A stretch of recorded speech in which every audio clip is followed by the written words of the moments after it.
In Gothenburg, the Danish contractor Pihl Sons are doing a large civil structure for the Swedish railways. The project has developed into an exciting demonstration of how companies in the civil construction business can benefit from digital building information modeling, or BIM.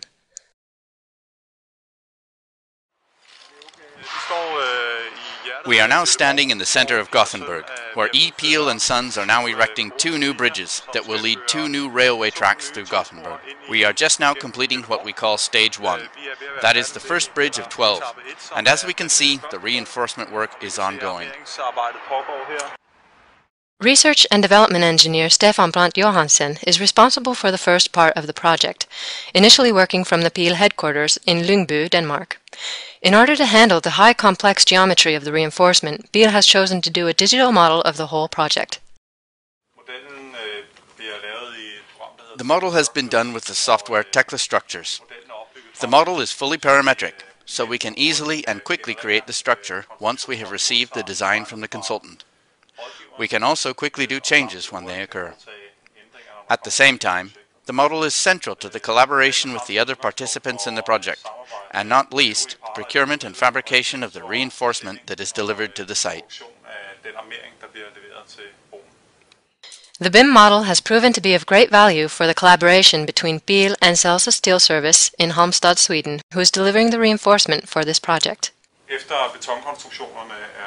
Once the concrete structure has been modeled, we have also put the reinforcement in the Tekla structures model. As you can see here, the rebar are very close to each other, and in combination with the tension cables, this has proven to be quite a challenge. We have used the model to do collision checking and have solved the geometric challenges this way.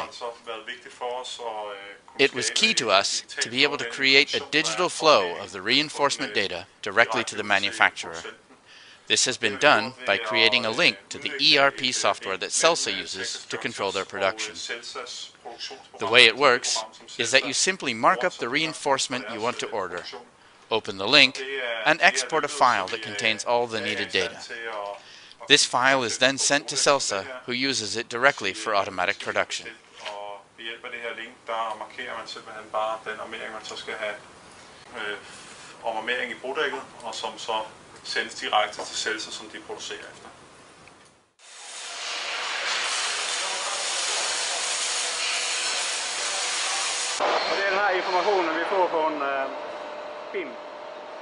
This is the information that we get from BIM, which is printed out.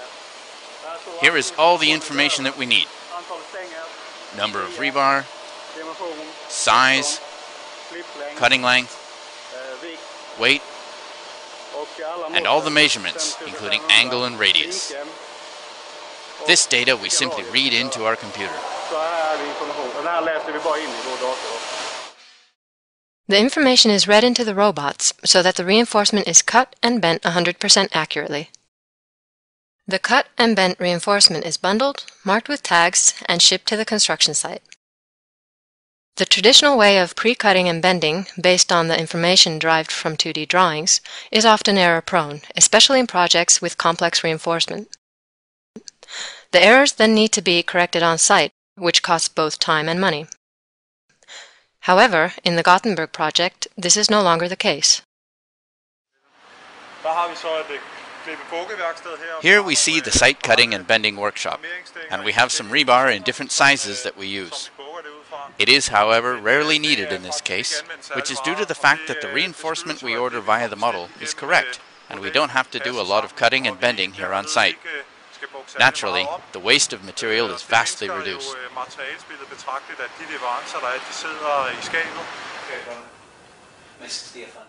The 3D visualizations from the BIM model is a big help, both in production meetings and on the construction site. It is much easier for the guys to understand when you can show them a picture of the model. They are no longer debating whether it is actually possible to do, which would normally take time from the project, and that is of big value to us.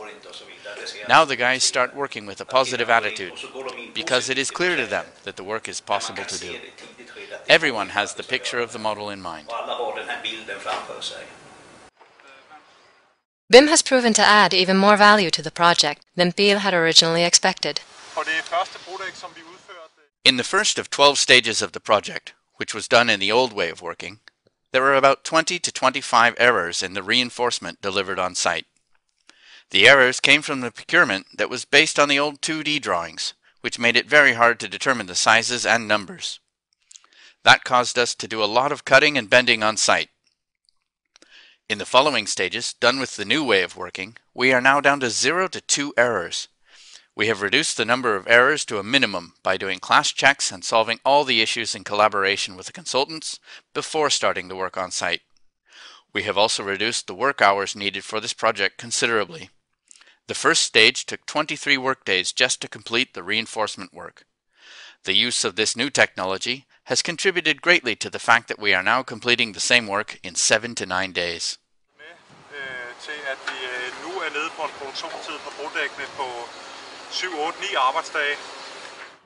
This means that the production time has been reduced by 2/3 compared to the first stage. The first stage was done during the winter, so all the time saved can't be contributed to BIM alone, but there is no doubt that most of the reduction in time and errors is due to BIM. The understanding of the value of BIM is now starting to spread to the rest of the organization. We see other site managers contacting us to get help, and of course this shows us that the project has been an even bigger success than we had expected. The people involved in the project agree that it is important to have a dedicated BIM consultant that can aid the site people when taking on BIM for the first time. Initially, we thought that we didn't need Stefan to do this project, but he has helped us a lot, and now we have a much better understanding about how this works. I think you did a great job, Stefan.